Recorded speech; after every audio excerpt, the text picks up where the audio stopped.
अंग्रेजों पे आते हैं। अंग्रेज, ईस्ट इंडिया कंपनी। ठीक है। अब जो ये ईस्ट इंडिया कंपनी है, ब्रिटिश ईस्ट इंडिया कंपनी है, ये इस्टेब्लिश कब हुआ था? ये इस्टेब्लिश्ड कब हुए थे? 31 दिसंबर 1600 को। 31 दिसंबर 1600 को। कितने वर्षों के लिए हुए थे? 15 इयर्स के लिए किया गया था। किसके द्वारा किया गया था? क्वीन एलिजाबेथ के द्वारा। क्वीन एलिजाबेथ के द्वारा किया गया था। महारानी जो एलिजाबेथ रहती हैं, उनके द्वारा किया गया था। तो अंग्रेजी ईस्ट इंडिया कंपनी का गठन कब हुआ? 31 दिसंबर 1600। For the how many years of the tenure? It was the 15 years of the tenure and established bye queen Elizabeth. महारानी एलिजाबेथ जो रहती हैं, उनके द्वारा स्थापित किया गया। अब क्या होता है, धीरे धीरे जो है ये व्यापार करना शुरू करते हैं, और व्यापार करना शुरू करते हैं। उस प्रक्रिया में कौन आता है? अच्छा, अगर यहां पे 1600 की बात किया जाए तो 1600 ईस्वी में भारत में कौन शासन कर रहा होगा? जरा आप लोग अपने दिमाग पे जोर डालिए एंड रिकॉल कीजिए कि who might be the king of the Indian territory. तो भाई, जब स्थापना हुआ था तो उस समय कौन थे? स्थापना के समय अकबर थे। ठीक है। अब क्या है? This is the year of 1608। 1608 में अकबर का समय काल आप सभी लोगों को पता है, 1556 टू 1608, 1556 से 1556 टू 1605, 1556 से 1605। 1605 के बाद, अकबर के बाद कौन आए थे? अब ये भी आप लोग को पता है, इट वाज द जहांगीर। ठीक है। तो यहां से क्या होता है? यहां से 1608 ईस्वी का वर्ष रहेगा। It was captain William Hawkins. It was the captain William Hawkins. तो कैप्टन विलियम हॉकिंस रहते हैं, और captain William Hawkins in the year of 1608 he reached in the royal court of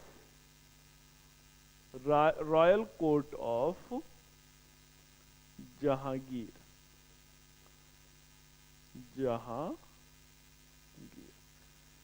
Jahangir के दरबार में ये पहुंचते हैं। ठीक है। अब जहांगीर के दरबार में आते हैं तो वहां से क्या कहते हैं कि I am just willing to take your permissions to establish the trading factory in Indian territory, in Mughal territory. तो ये कहते हैं कि हम भारतीय जो मुगल क्षेत्र है, भौगोलिक क्षेत्र है, उसमें व्यापारिक कारखाना खोलना चाहते हैं। ठीक है। हेक्टर नामक जहाज से ये पहुंचे हुए थे, ये भी यूपीपीसीएस में प्रश्न पूछा गया है। तो इस तरीके से क्या होता है भाई, ऐसा नहीं है कि जो साम दाम दंड भेद की जो नीति कही जाती है, This is not only prevalent in the modern scenario, it was having their presence in all time, in all historical ages. कल भी मैंने आप लोगों को बताया था ना कि यूरोपियों के मध्य में अपनी एक प्रतिस्पर्धा चल रही है, और ये प्रतिस्पर्धा किस बात की चल रही है? औद्योगिक क्रांति का युग रहता है, और इस औद्योगिक क्रांति के युग में इन लोगों को क्या चाहिए था? यूरोपियों को अपने भारी जो उद्योग हैं उसके लिए कच्चे माल चाहिए थे। उसके लिए कच्चे माल जो है वो चाहिए थे। और कच्चे माल से क्या था? They were looking for the natural resources, और हैवी इंडस्ट्री में क्या है? उससे जो मैन्युफैक्चर्ड आइटम्स हैं, they were also looking a huge market of India. तो वो भारत को एक बृहद बाजार के रूप में भी प्रयोग करना चाहते थे। सही है। तो एक जो फिर से कहावत है कि एक अनार और 100 बीमार, मीन्स की भारत का बाजार एक ही बाजार है, और यहाँ पे यूरोपी में अंग्रेज भी उसे चाहते हैं, पुर्तगाली भी उसे चाहते हैं, फ्रांसीसी भी उसे चाहते हैं, डेनमार्क के लोग भी उसे चाहते हैं। तो कुल मिलाकर के क्या है? इनमें आपस में ही प्रतिस्पर्धा चल रहा है, आपस में ही द्वेष है। There is the rivalry in between the Britain and Portuguese.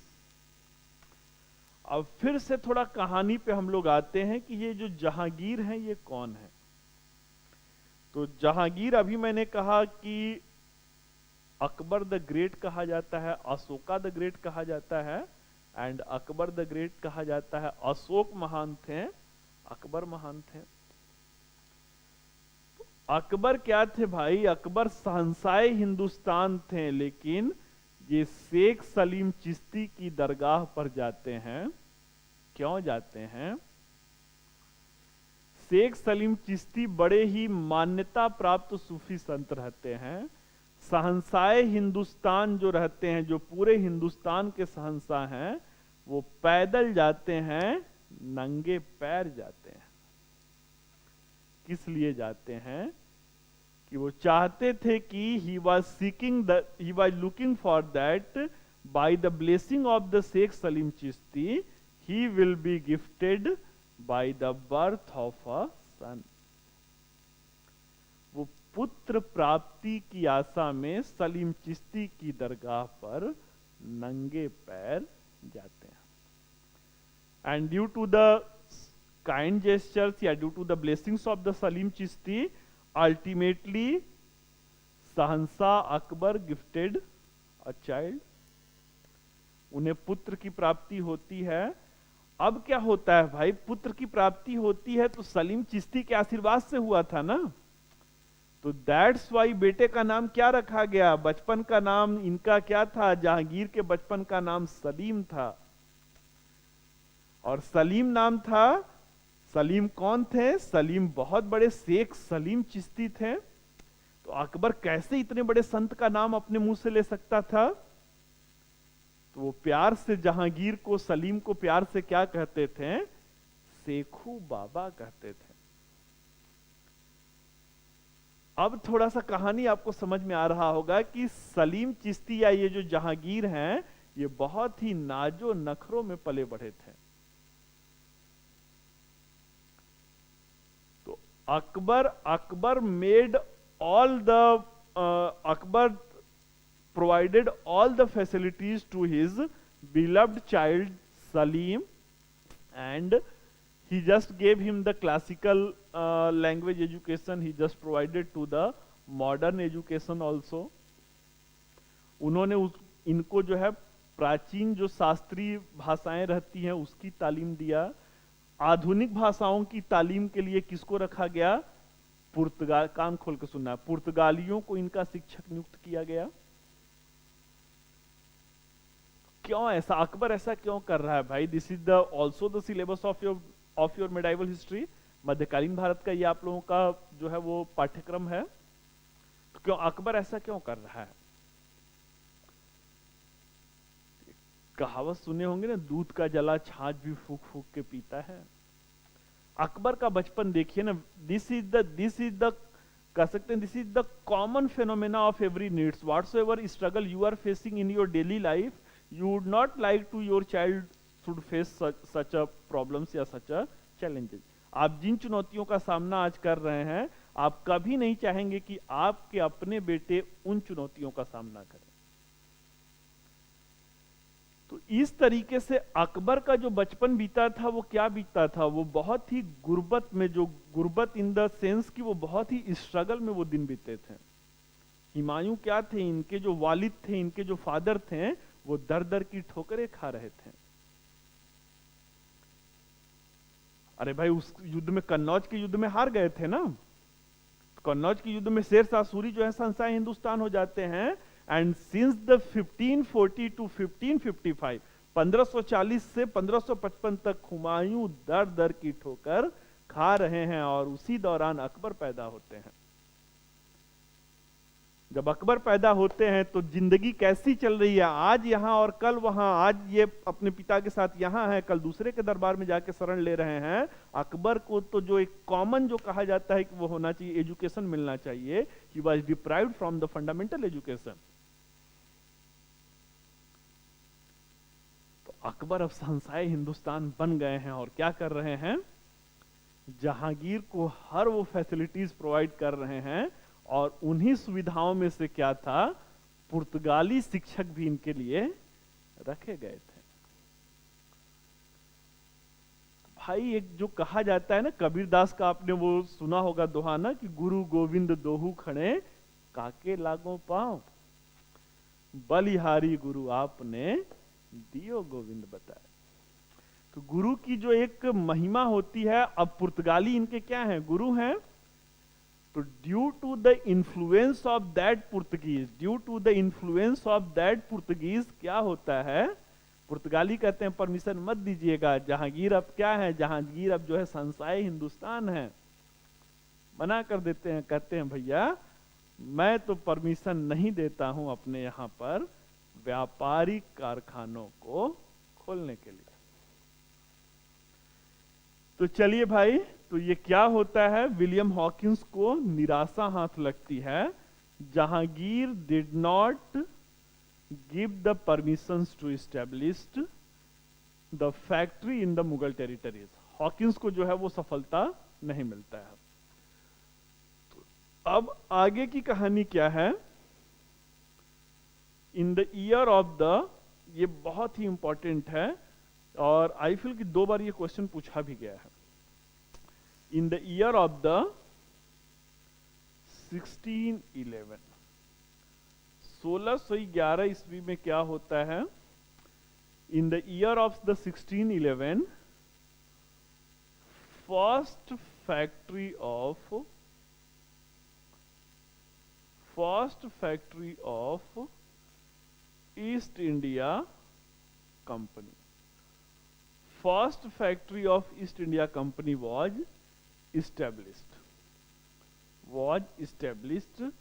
कहां पे स्टेब्लिश हुआ, तो ध्यान से इसे सुनना है, कहां पे स्टेब्लिश हुआ, तो it was the Masulipatnam, it was the Masulipatnam. तो इस तरीके से क्या है, इस तरीके से हम लोगों को ईस्ट इंडिया कंपनी की स्थापना का जो है वो कहानी समझ में आ गया।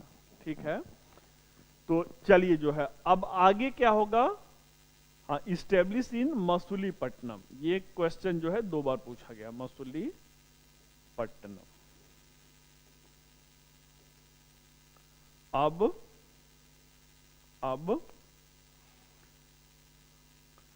नेक्स्ट ईयर इन द 1612, 1612 ईस्वी में क्या होता है, second factory was established at Surat.